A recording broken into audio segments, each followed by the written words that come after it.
Greetings and salutations, everyone. My name is Andrew Kirchhoff, and welcome to my YouTube channel. Today, we're talking about my Week 5 quarterback and tight end rankings for the 2021 fantasy football season. On today's episode, we're going to be doing something a little bit different, as we'll be combining both the videos for the quarterback rankings and tight end rankings into one, giving you guys my perspective and opinions as to how I think the quarterback and tight end positions are going to stack up when all things are said and done in Week 5. Of course, we'll talk about the statistics that justify my opinions. We'll talk about matchups and how that's potentially going to help us kind of determine who has the most advantageous matchup and why I think they have so much more upside than the other prospects that are in the fields of the quarterback and tight end position.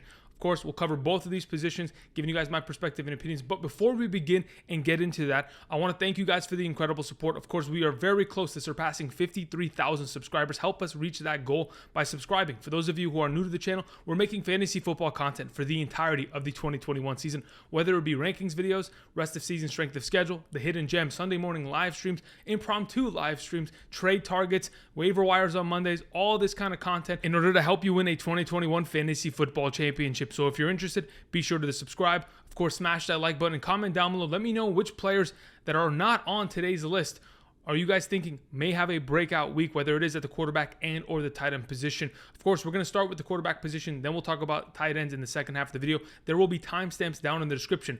Outside of that, down in the description is also my link to Underdog Fantasy. For those of you who are interested and you want to play more fantasy football on a weekly basis, Underdog Fantasy is the way to do it. Whether it is their Thursday night rumbles. I mean, tonight, there's a chance for you to go and draft a team of 4 flex players, whether it be running back, wide receiver, and tight end, and compete and draft with 2 other people.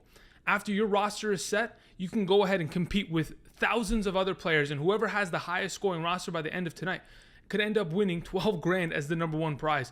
So for those of you who are interested in playing more fantasy football and experiencing whether it is the rumbles on Thursday nights, the weekly pick'ems, or the best ball drafts and all that kind of stuff that they have, whether it is in the NFL or for other leagues, again, basketball starting up soon, check out Underdog Fantasy. Use promo code Andrew. With your first deposit of $10 or more, you will get an extra $10 in bonus cash. Again, that's promo code Andrew for those of you interested. All that information down in the description of the video. Thank you very much. All right, let's talk about the quarterback position, and let's talk about matchups first and foremost, and give you guys some more perspective as to who's giving up the most points to opposing quarterbacks thus far this season in a 4-point per passing touchdown format. Now, of course, we have the 2 positional strength of schedules per se. We're not going to talk about tight ends as of right now. I wanted to go ahead and present it on screen because one graphic just to make it very concise. But on the very left side, we have the 2021 quarterback fantasy points allowed. That is how many points defenses specifically have given up the most points to opposing quarterbacks. As of thus far this season, we've seen the Washington football team, Kansas City Chiefs, Atlanta Falcons, Dallas Cowboys, Tampa Bay Buccaneers, Houston Texans. These are the defenses that are giving up the most points to opposing quarterbacks, and typically we want to take advantage of them. Unfortunately, the likelihood of taking advantage of Jameis Winston in this matchup isn't great. Josh Allen against the Kansas City Chiefs, incredible.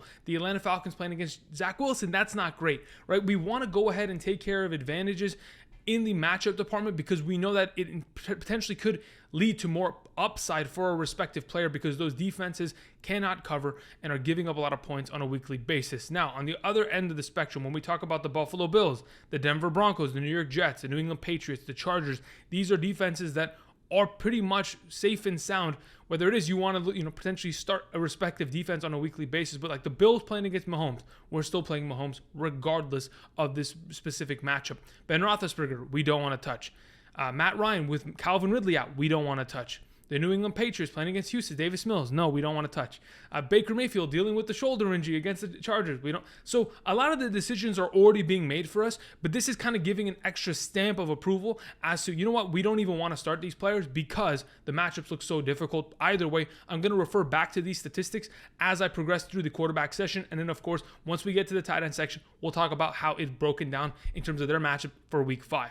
Let's go ahead, let's move on, and let's begin with our top 16 quarterback rankings for week 5 of the 2021 fantasy football season. Beginning with our number 1, we have Josh Allen of the Buffalo Bills. Like I just mentioned, the Kansas City Chiefs are giving up a lot of points to opposing quarterbacks thus far this season.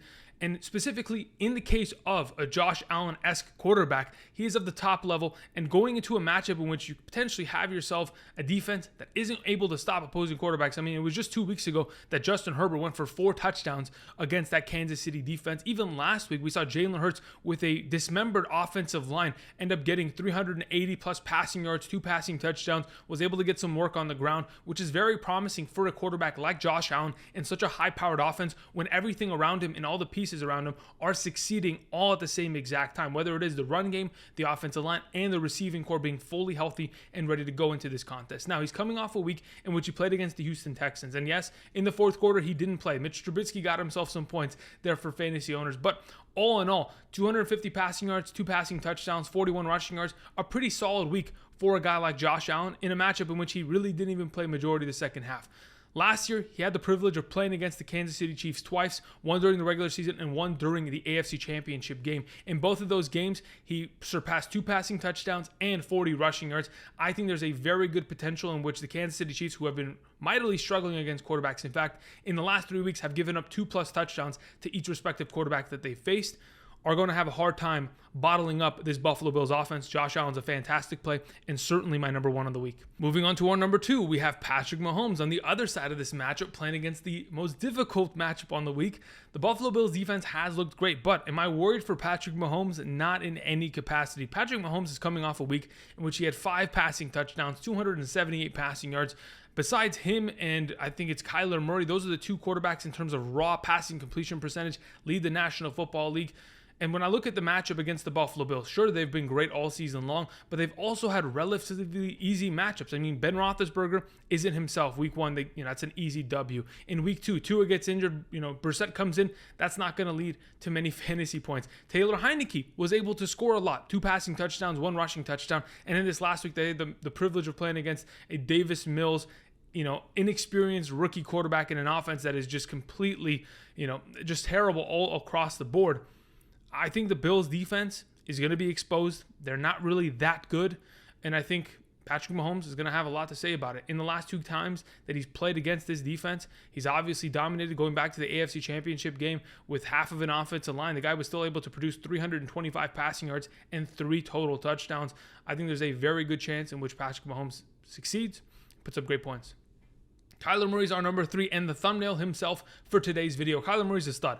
Going against the 7th easiest matchup at the quarterback position, the San Francisco 49ers have given up 2+ touchdowns in 3 out of their 4 games of this season. And I think there is a very good chance that Kyler Murray continues on his successful path, as he obviously is a 4-0 quarterback and leading his team to success. Of course, nobody really expected it. I had an idea that potentially Kyler Murray was going to win the MVP if you go back to my bold predictions. But as of this current moment in time, he leads all quarterbacks in raw pass completion percentage. It's nearly like 76 to 78%. That is an insane number in comparison to what he has obviously produced in seasons past, with surrounding him with guys like AJ Green, bringing in Rondale Moore, Max Williams being a bigger part of this offense. You bring in guys like Rodney Hudson to play the center position and be a huge leader on that offensive line, elevating everyone's play. Kyler Murray in this matchup, in my opinion, is in a very safe position. Again, thus far this season continues to tear apart defenses, regardless of whether it is the Jacksonville Jaguars or the Los Angeles Rams in another week. I think Kyler Murray, the offense that surrounds him, is obviously going to lead to his success. The San Francisco 49ers, though they are technically healthy in terms of their front 7 presence, their secondary has been lacking because of the injuries that they've already, kind of faced earlier this season. And that's going to continue to haunt them as the weeks go on. It's going to be very difficult for the San Francisco secondary to be able to bottle up guys like Christian Kirk, DeAndre Hopkins, AJ Green, and Rondale Moore. One of them are going to succeed on a singular play with the amount of 3-4 wide receiver sets this offense uses. Kyler Murray is going to continue to dice them up and find success. We have Lamar Jackson as our number 4. Lamar Jackson plays against the Indianapolis Colts. And though if we looked at this matchup in years past, the Indianapolis Colts did play against the Baltimore Ravens, and Lamar Jackson didn't find much success, but the Indianapolis Colts were a far greater defense than they are currently. In terms of their secondary, the amount of injuries they've had to face already this season, it has definitely led them to a path of just not being able to stop anybody defensively. Now, as of thus far this season, the Indianapolis Colts have given up 2 touchdowns to every respective quarterback that they've faced. And when I look at what exactly Lamar Jackson has been producing in the last couple weeks, he just went for 316 passing yards against the Denver Broncos. Of all the defenses to play against, the Denver Broncos is not typically the one that you want to throw heavily on. But with that said, I went and I was looking at Lamar Jackson's total productivity as of this, last couple weeks. In the last 2 weeks, week 3 and 4, he's at 287 and 316 passing yards. Those are the second and third highest passing yard totals that he has ever had in his career thus far. The most yards he's had in a game was 2019 week 1 against the Miami Dolphins. Otherwise, these last 2 games are the most passing yards he's ever thrown. He's continuing to evolve, continuing to air it out, finding a lot of productivity, of course, with Marquise Brown. He'd have even more yards if Marquise Brown didn't want to drop any passes. But with that even said, Lamar Jackson's a huge part on the ground, has the upside through the air now, continuing to expand the role. Of course, Bateman will be returning in weeks to come, but as of this current moment in time, against this Indianapolis secondary with the pieces he has surrounding him, he should find a lot of success this upcoming week. Our number 5 is Dak Prescott. Dak Prescott's been extremely efficient. Now, when I look at Dak specifically this last week, 4 passing touchdowns on 14 total passes completed. That's insane. 188 yards.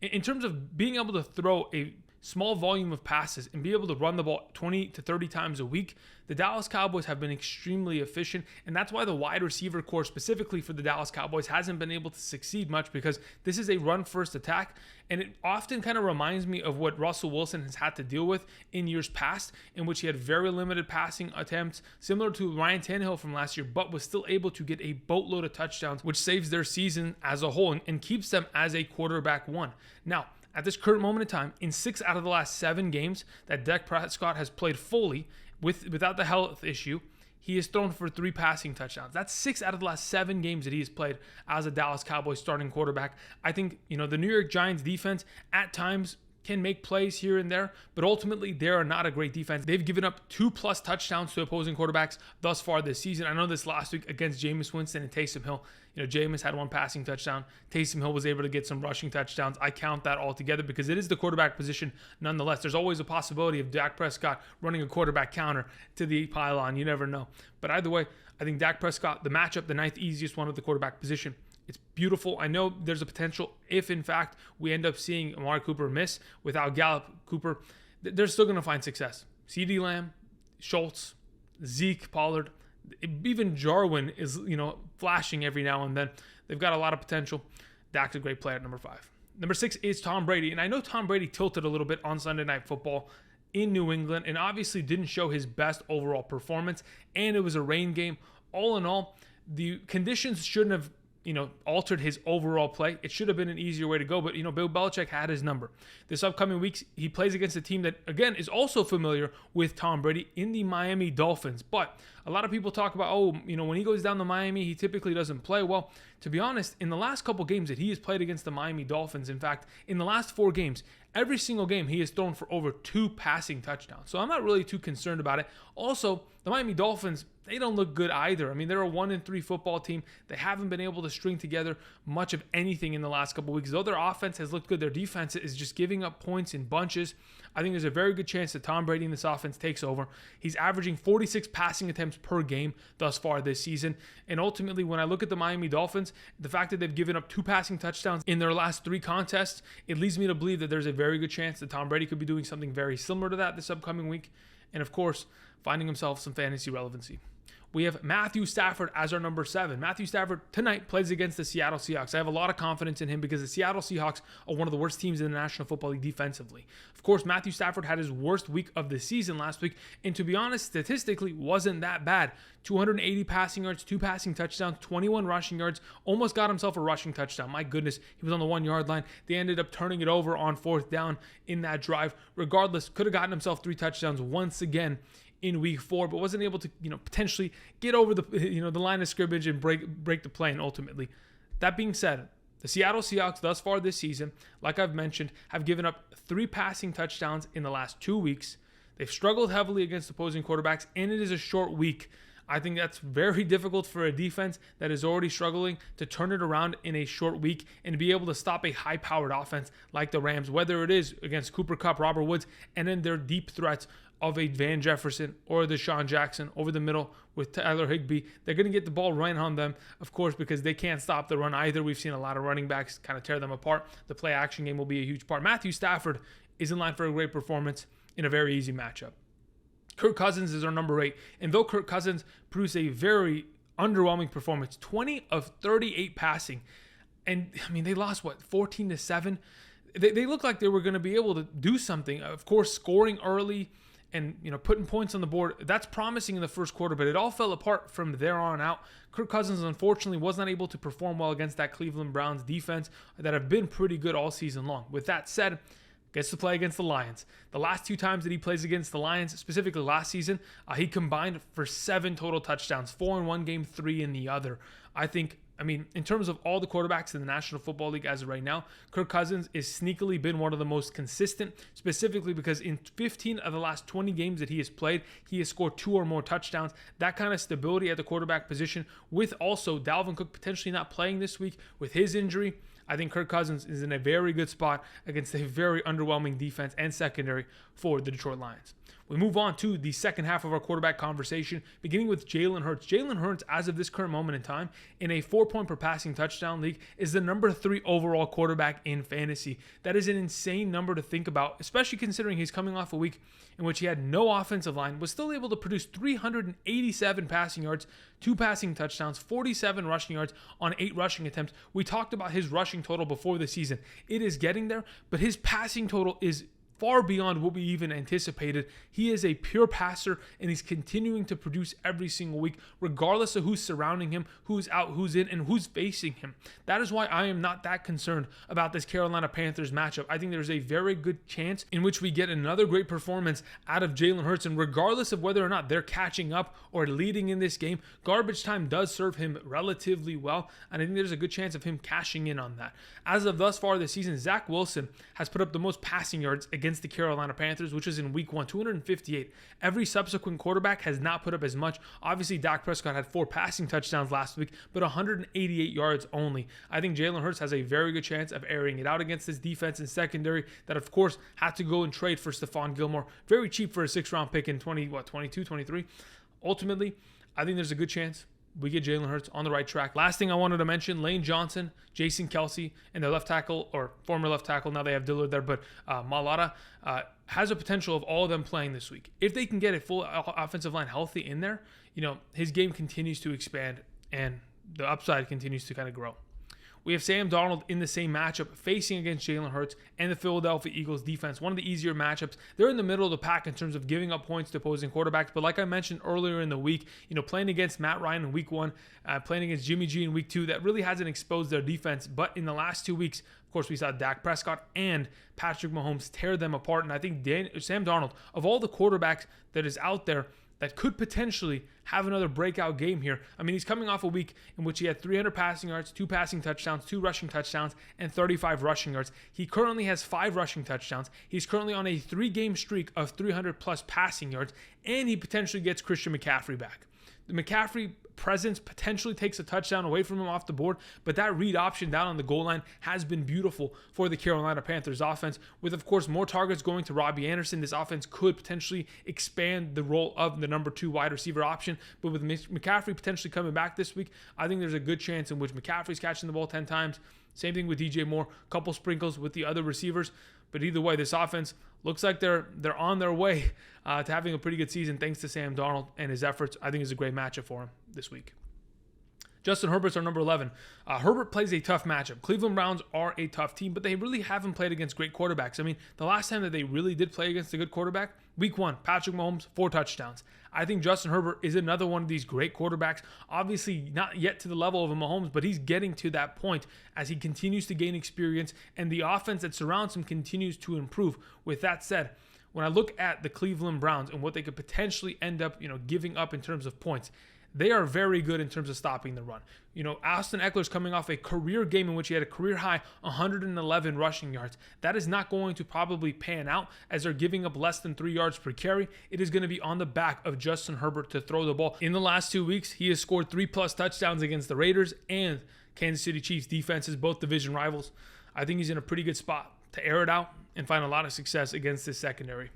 We're moving on to our next quarterback option. We have Aaron Rodgers. Now, you may be wondering, why is Aaron Rodgers at the back end of the QB1 conversation? Well, to be honest, we're not seeing Aaron Rodgers of the MVP year. We're not seeing 4 or 5 passing touchdowns on a consistent basis. As of the last 3 weeks, 4 passing touchdowns, 2 passing touchdowns, 3 passing touchdowns. We'll see a little bit of sprinkles, but there is a little bit of fluctuation at times. Now, you play against the Cincinnati Bengals defense, and they are probably one of the better in the entire National Football League in terms of coverage. In terms of pass rush, they've certainly improved this offseason, but I think this is going to be a game in which Aaron Jones relatively dominates. And sure, maybe Aaron Rodgers throws 2 passing touchdowns, but without much utilization of a Robert Tonyan, without seeing much of a solid wide receiver on a weekly basis. Sure, we saw Randall Cobb step up last week, but is that going to be something that we see week in and week out?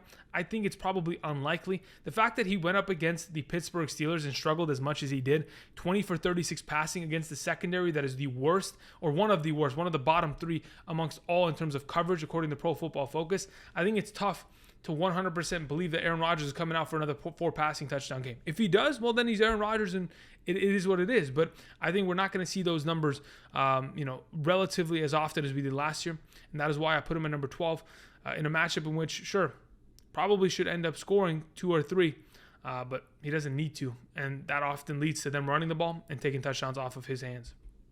Russell Wilson's at number 13. I have a little bit of a concern for Russell Wilson. Obviously coming off of a week in which they won, but only had 149 passing yards, 2 passing touchdowns, was able to get himself a rushing touchdown on a nice red zone run to the pylon. Ultimately, Russell Wilson's a great quarterback. We all know this, and do not look at the number 13 ranking and think, well, Andrew thinks he's trash. That's absolutely not the case. In no capacity has that ever been the case.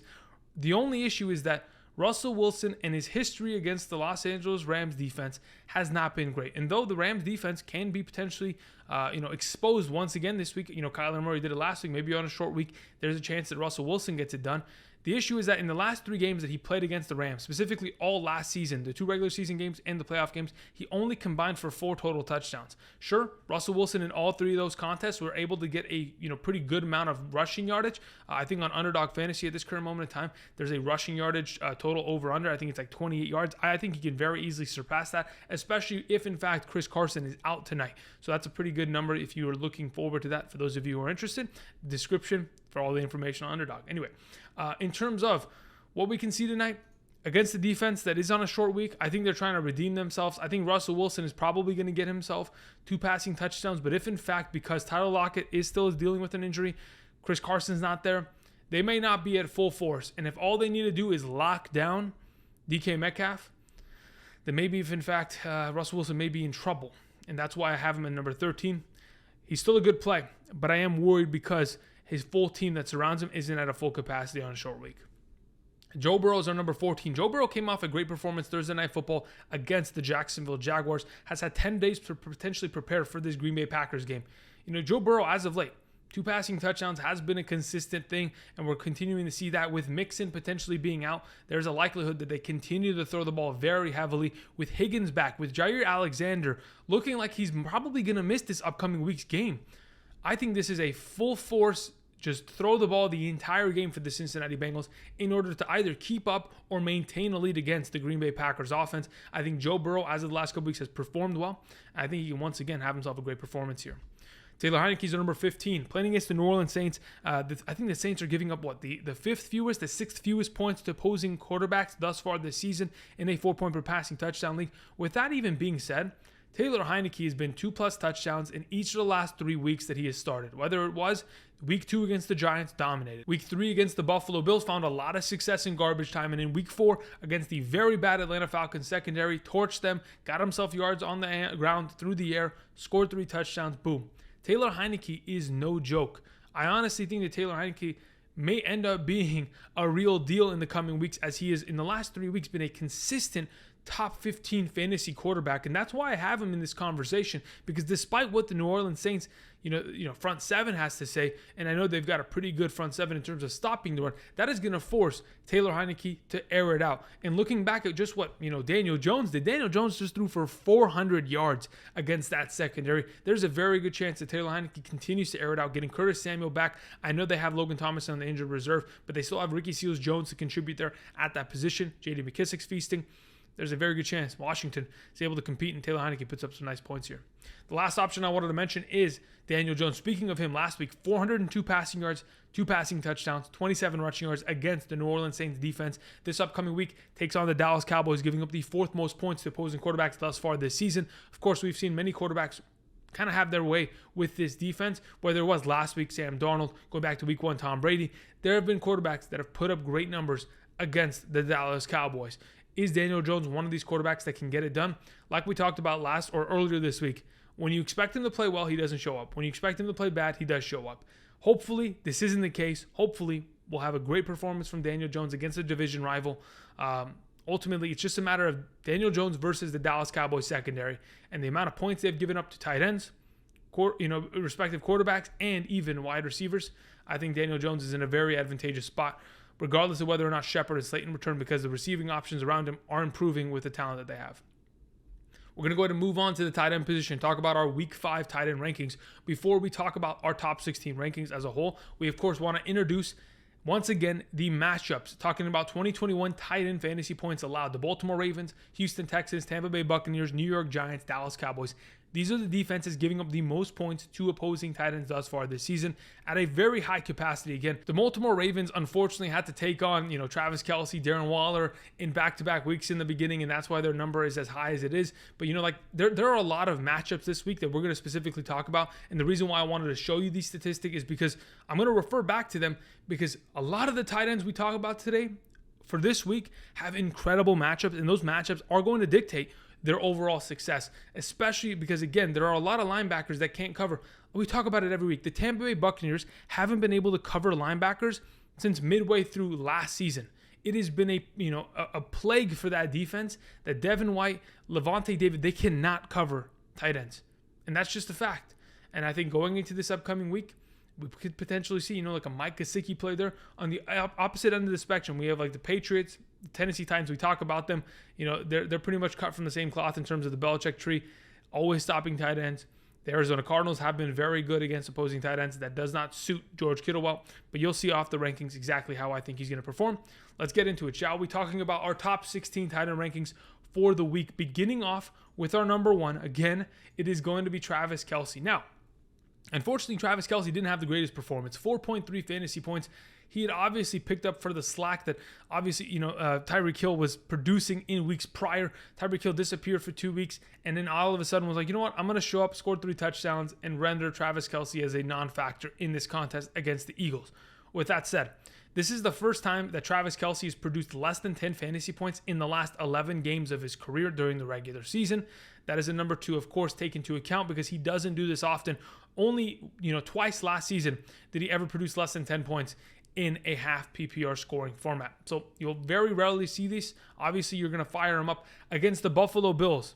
I know it's one of the tougher defenses, but last season, Travis Kelce had his way with his defense. During the regular season, 5 catches, 65 yards, 2 receiving touchdowns. Those are incredible points. And in the playoffs, 13 catches, 118 yards, and 2 receiving touchdowns. He's going to dominate, have himself a huge week against this Buffalo Bills defense. Darren Waller is our number 2, playing against the Chicago Bears. Though the Chicago Bears matchup isn't the greatest, I think Darren Waller is kind of getting back on track. Of course, that touchdown really did save his week, but in the last 3 consecutive weeks, after that Monday night Week 1 game against the Baltimore Ravens, in which he had 19 targets and an incredible stat line, he's had 3 consecutive weeks of 7 targets, at least a minimum of 4 receptions, and at least a minimum of 50 receiving yards. Now, if we continue to see that week over week in a half PPR scoring format, unfortunately, we're going to end up seeing 7 points with the upside of 13, which exactly was what we saw last week. 4 catches, 50 yards, and a touchdown, 13 fantasy points.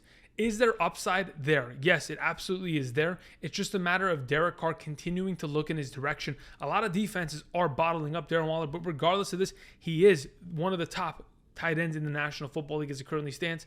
We're going to continue to fire him out there because the upside of his game is incredible. 20, 30 points is always a possibility, but I'm glad he has a safe floor and can end up getting himself a good enough performance regardless of whether he scores a touchdown in terms of total yardage.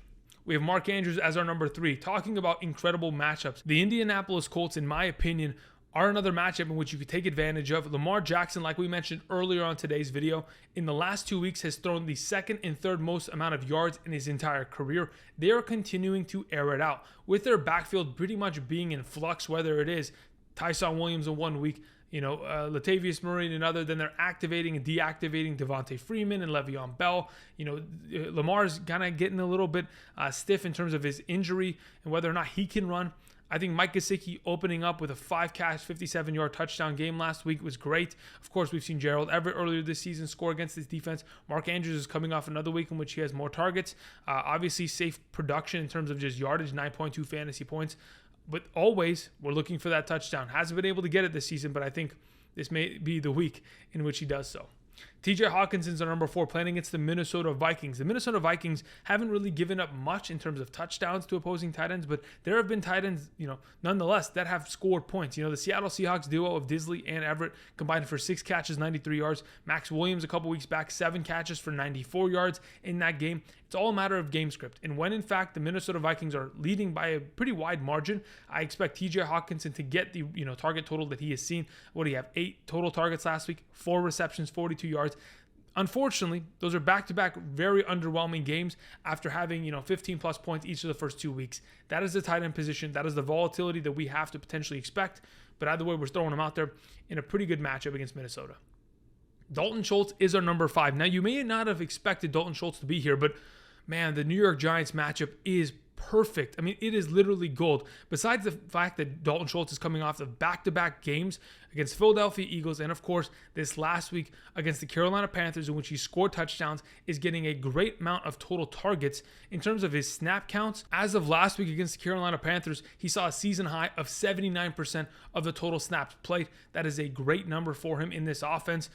Now, to talk about the New York Giants, thus far this season against Denver, they gave up 10 catches, 85 yards, and a touchdown to the Denver Broncos tight ends. Washington football team, 6 catches, 64 yards, and a touchdown. The Atlanta Falcons duo, 5 catches, 42 yards, and a touchdown. And the New Orleans Saints last week, 3 catches, 23 yards, and a touchdown. It does not matter who is playing the Giants. Tight ends are scoring. I think Dalton Schultz is an incredible play this week. Moving on to our number 6, we have Dawson Knox, another potential tight end that as of the last 3 weeks has scored a touchdown in every single game, coming off of a week in which he had 5 catches on 8 targets, 37 receiving yards, 2 receiving touchdowns. And then, even last week and in the 2 weeks prior, in fact, in the last 3 games, has played just about, on average, 80% of the offensive snaps. They're playing a lot of 11 personnel. They're keeping them on the field. And the matchup against the Kansas City Chiefs, honestly, it's great. Cleveland in week 1, 7 catches, 120.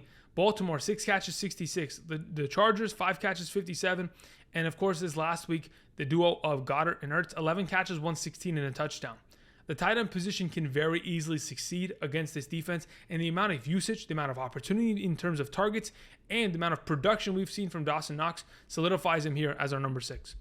We have our number 7, George Kittle. You may have been wondering where exactly he is going to be. The best performance against the Arizona Cardinals thus far this season was last week.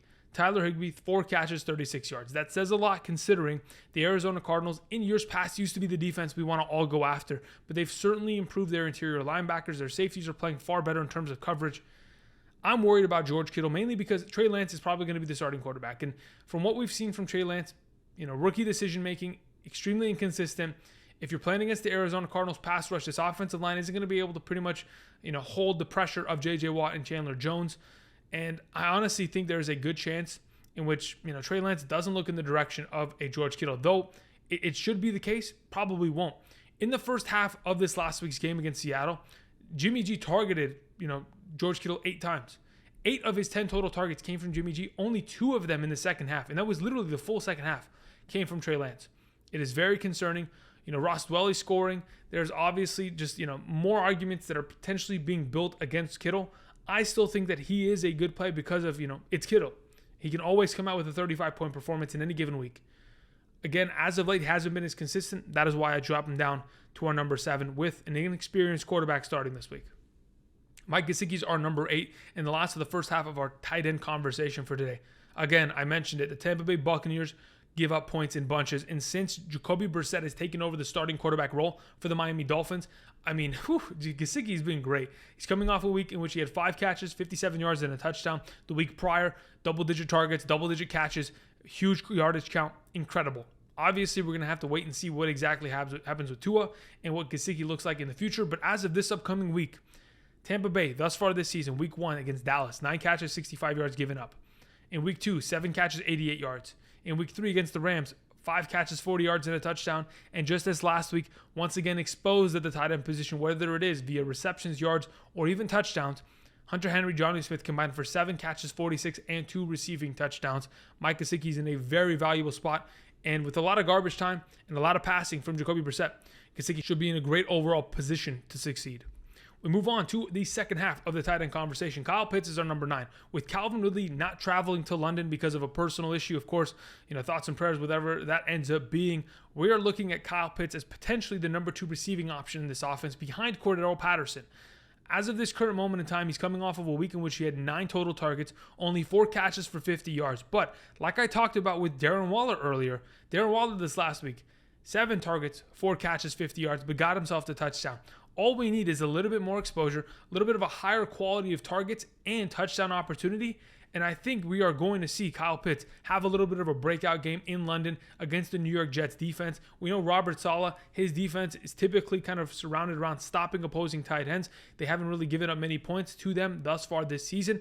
But with that even being said, if they can use Kyle Pitts as a receiver on the outside, he could potentially get potential more exposure, more opportunity, and that can lead to a success this week. Dallas Goedert's our number 10. Now, the reason why I have Goedert here, despite coming off of a week in which he had 5 catches on 5 targets, 56 yards and a touchdown for 14.1 fantasy points, mainly revolves around the fact that there is a Zach Ertz in this offense.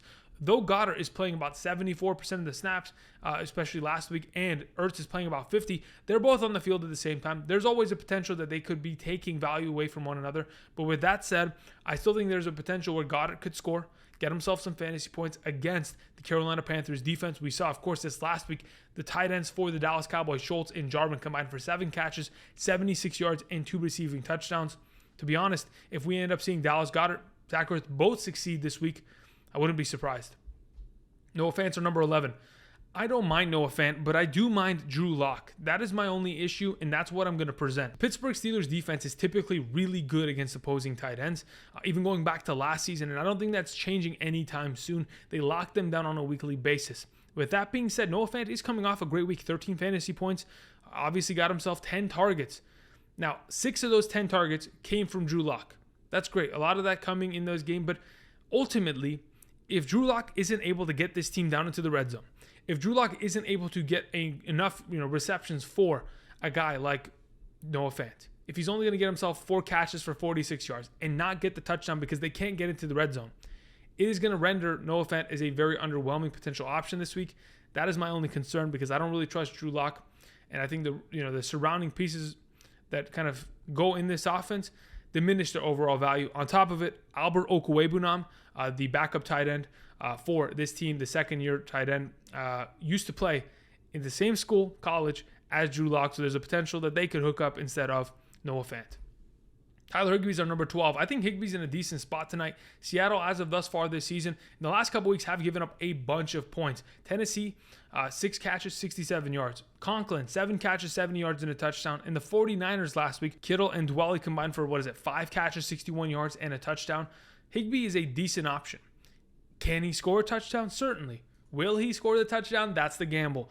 I think there's a lot of gamble with these tight ends, especially Goedert, Fant, Higbee, Pitts. These guys don't score touchdowns often. Obviously, some do more than others. But if, in fact, you can find a touchdown, they'll automatically be in this top 7 conversation because that is what dictates tight end success. Touchdowns are everything. But for now, I think Tyler Higbee is in a very good matchup. As long as the targets keep going in his direction, he should be fine. We move on to our next option. It is Hunter Henry. Hunter Henry in the last couple of weeks has continued to expand his role. In fact, he has surpassed Jonnu Smith in terms of snap counts. They play against Houston. Houston may be the best matchup at the tight end position this season. amongst all teams. I don't even care what the strength of schedule says. The amount of points they've given up are insane. Jacksonville in week 1, 7 catches, 70 yards, and a touchdown. Cleveland in week 2 combined for 11 catches, 107 yards between their 3 tight ends. Carolina, three total catches, 53 yards, and a rushing touchdown. Dawson Knox this last week, 5 catches, 37 and 2. I know Johnny Smith scored last week, but we all know that Hunter Henry is getting more and more exposure in this offense in terms of snap counts, in terms of overall opportunity, in terms of routes run. I think Hunter Henry is in a very good spot this week against a very easy matchup in Houston. Jared Cook's at number 14. Had himself a great game. All in all, perfect contest for him to at least have a breakout performance. Now, the question is going to be, in my eyes, what are they going to be able to do against the Cleveland Browns? Like I talked about with Herbert, they're most likely going to throw the entire time. And we have seen a couple good tight ends play against this defense, specifically week 1. Travis Kelce, 6 catches, 76 yards, and 2 touchdowns. Is that going to immediately transition into success? Probably not. That is why we have Jared Cook at number 14, because he's still splitting snaps with Darnold Parham, 52 to 52. I know some plays they're on the field at the same time, but ultimately, if they're going to 50-50 these snaps, he's probably going to see half as many targets, not as many opportunities. And though he was a huge part of the offense against his former team, the Las Vegas Raiders, I'm sure that the Cleveland Browns are going to be looking into that and trying to lock him down. Whether they're able to or not is a matter of whether or not Justin Herbert's going to look in the direction of Jared Cook, because another week with 7 targets could end up with very similar numbers. We have Tyler Conklin as our number 14 playing against Detroit. Detroit has given up points to tight ends. Mark Andrews had his best game thus far this season with them. 5 catches, 109 yards. Robert Tonyan had his best game of the season against them. 3 catches, 52 and a touchdown. The Detroit Lions can't stop anybody. So, there is a very, good potential where Adam Thielen, Justin Jefferson, Osborne, Madison, even Cook end up scoring before Conklin. But with that even being said, I think Conklin's not a bad option because he's associated with a great offense in a very good matchup, and it should be a very one-sided affair. Hopefully, it won't be, and it'll be more of a competitive one, but either way, I think Conklin's in a good spot. We have Zach Ertz as our final tight end option. I like Zach Ertz a lot this week.